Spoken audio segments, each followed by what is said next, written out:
Hello, xin chào tất cả các bạn. Hôm nay mình vào bếp mình làm một món cá bóng lăn bột nha các bạn.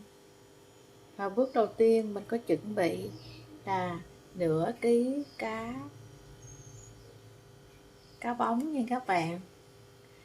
Và gồm có tiêu, bột nêm, muối ớt và hành tỏi.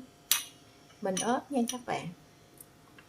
Ở đây tiêu, bột nêm, muối ớt, mọi thứ. Tiêu là một muỗng cà phê nhỏ đó các bạn.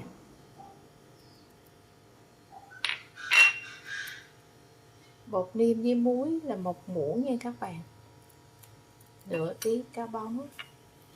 Đây mình thích ăn gia vị nhiều cho nên mình thích cho tỏi hành tím, mỗi 3 củ hành tím nha các bạn, và 2 cái tỏi.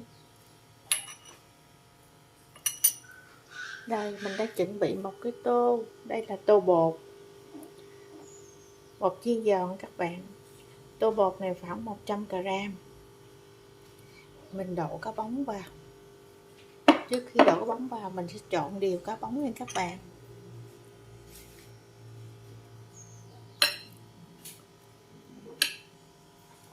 Ớt cho đều gia vị.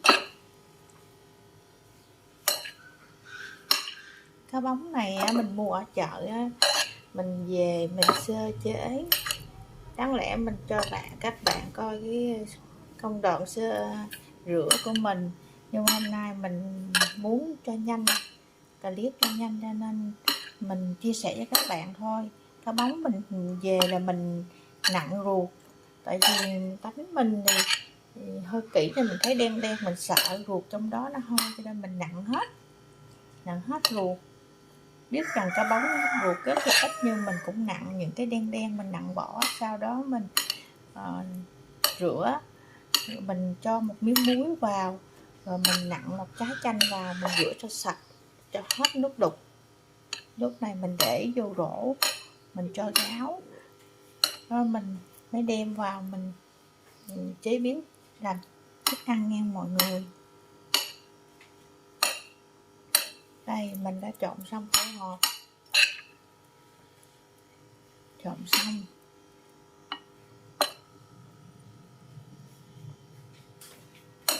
cá bóng này mình mua nó tươi lắm mọi người. Bắt đầu mình sẽ cho vào cái tô bột này. Tô bột này mình chuẩn bị là 100g. Mình cho cá bóng vào nha mọi người.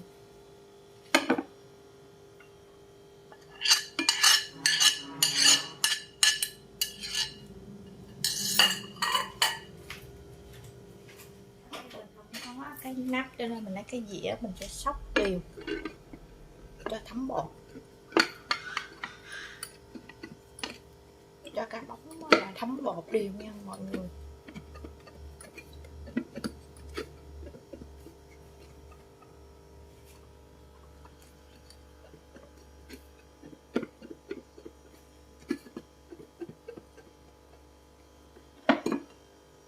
Các bạn xem nha, đây cá bóng đã thấm bột đều rồi. Mình coi có chỗ nào mà cá bóng chưa thấm đều thì mình cứ tiếp tục đều hết rồi các bạn.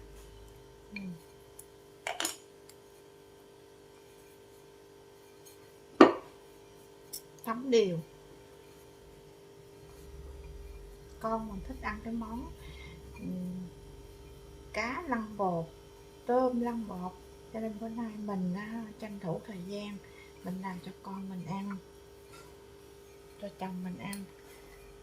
Các bạn xem nghe, nó cá lăn bột nó đi qua đó các bạn.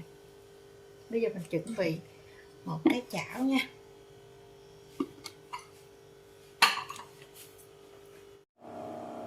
Mình chuẩn bị cái chảo, cho dầu vào.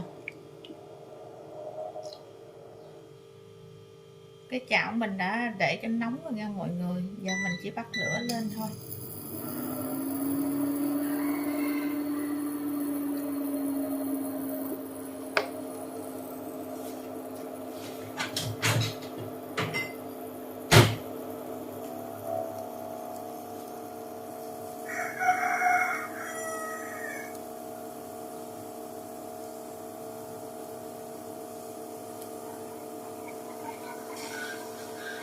Khi dầu đã sôi á mọi người,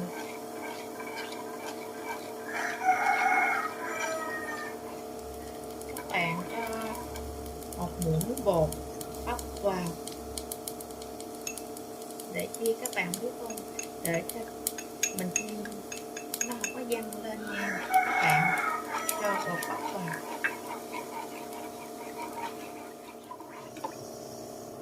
Khi dầu đã sôi nè các bạn, mình sẽ cho cá vào mình chiên nha.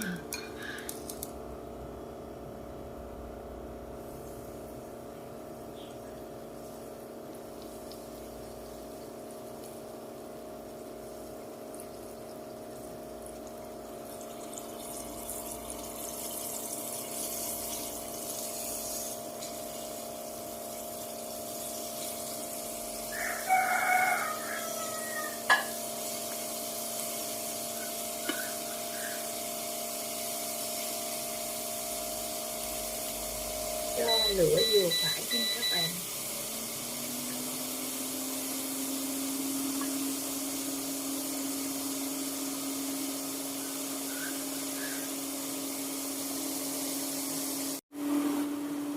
Cá sắp vàng rồi nè các bạn, vàng mình coi thấy vừa ăn theo khẩu vị của mình nha, mình thấy được rồi mình vớt ra nha, bây giờ mình thấy được rồi mình vớt ra nha các bạn. Lấy cái gan mình vớt ra cho nó ráo dầu.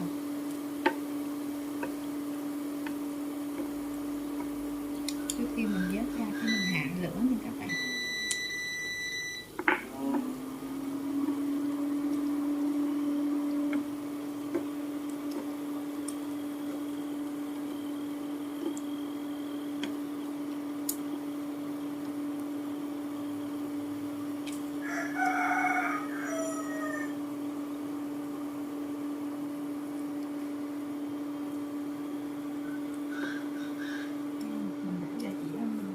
Giấy ở dưới cho nó thấm dầu các bạn, đút dầu. Rồi bắt đầu mình bắt lửa lên, mình tiếp tục chiên cho hết cá luôn nha mọi người.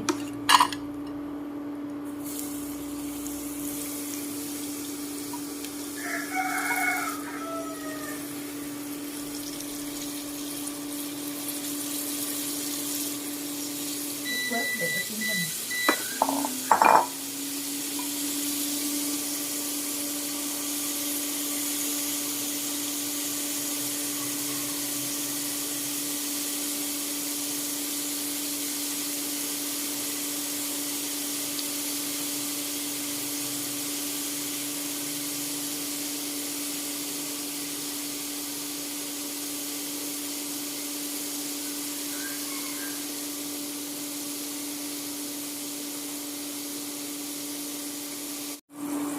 Cá sắp vàng này nè các bạn, khi nào mình thấy vàng thấy vừa ăn là mình cho ra dĩa nha các bạn, để một chút nữa là được rồi đó.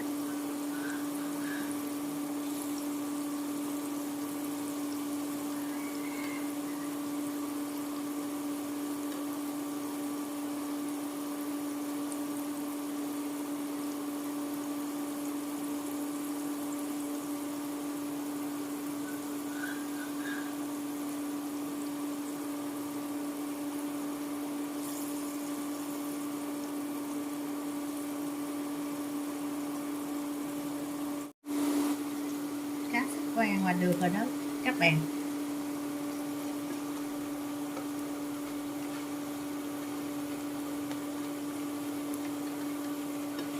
Mình thấy được rồi là mình vớt ra nha các bạn.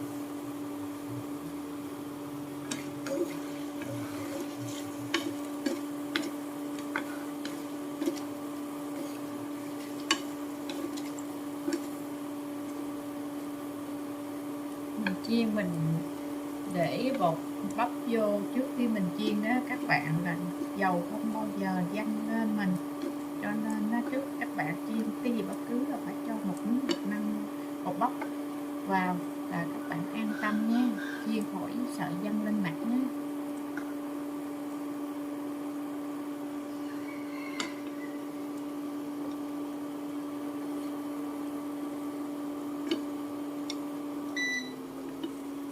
Mình cắt biết chiên đã xong rồi các bạn.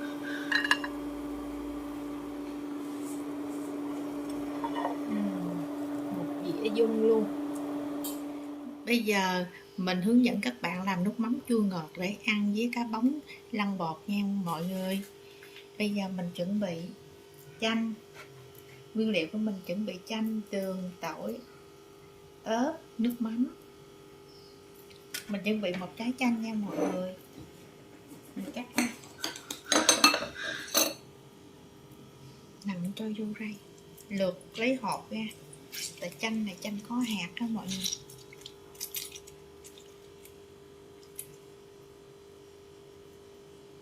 Mình cho nửa trái chanh nha. Rồi đây tỏi, ớt mình đã băm sẵn. Ở đây có 3 cái tép tỏi. Và ở đây có là khoảng 5-6 trái ớt hiểm đó mọi người. Tại vì con mình nó thích ăn, con với chồng mình nó thích ăn cay lắm. Rồi ở đây mình chuẩn bị là 2 muỗng rưỡi đường nha mọi người. Cho vào hết. Nước mắm chua ngọt là phải có ngọt và chua. Rồi ở đây mình chuẩn bị nước mắm. Mình sẽ cho điều lượng. Ví dụ như mọi người thích ăn mặn nhiều hay là lẹt thì mình tùy theo ý thích của mình nha. Mình cho 3 muỗng nước mắm nha. Rồi rất là ngon đó.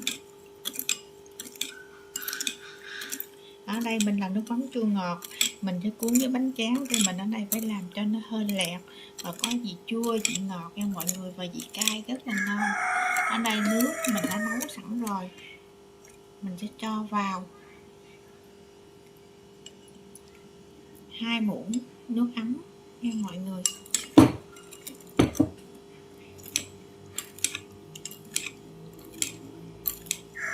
Rồi chúng ta nêm nếm vừa ăn theo khẩu vị của mình thấy ngọt hay là mình thấy ngọt nữa thì mình thêm đường vô, còn thấy ngọt vậy vừa thì các bạn khỏi thêm đường, còn các bạn thấy thiếu vị chua thì các bạn nặn thêm miếng chanh vô. Còn mình làm cách này là theo khẩu vị của gia đình mình nha, để mình thử nghe các bạn, mình thử coi nó cái gì khẩu vị nó vừa ăn của gia đình mình chưa nha. Mình đi rất vừa ăn luôn các bạn, theo mình là rất vừa ăn, có ngọt có chua chua, khẩu vị rất là vừa. Và mình chấm với rau sống nè, kèm với dưa leo nè, bên cạnh đó có cái bánh tráng nè, rất là ngon nha các bạn. Bây giờ mình làm xong rồi mình cho ra bàn con mình ăn nha các bạn.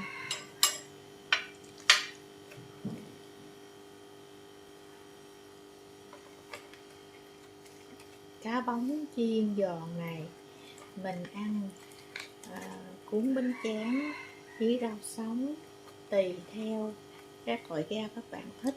Thì nhà mình hiện tại có rau này thì mình cuốn với rau này thôi, chứ các bạn thích rau xà lách hay rau thơm, những rau khác các bạn mua nha.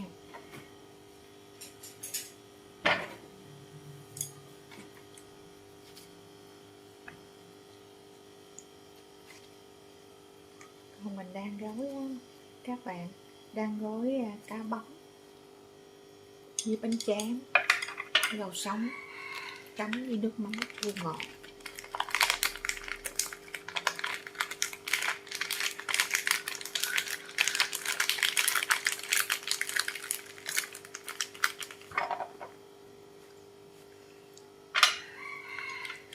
Rồi đũa để xuống.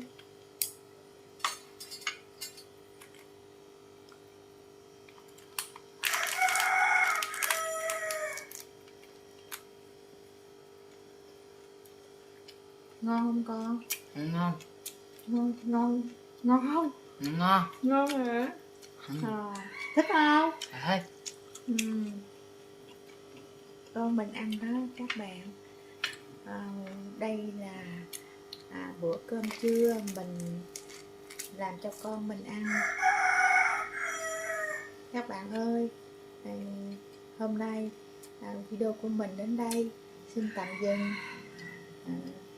Và nếu các bạn nào cảm thấy thích video của mình thì vào xem và nhớ ấn đăng ký để xem video ở lần tiếp theo. Chào các bạn, bye bye.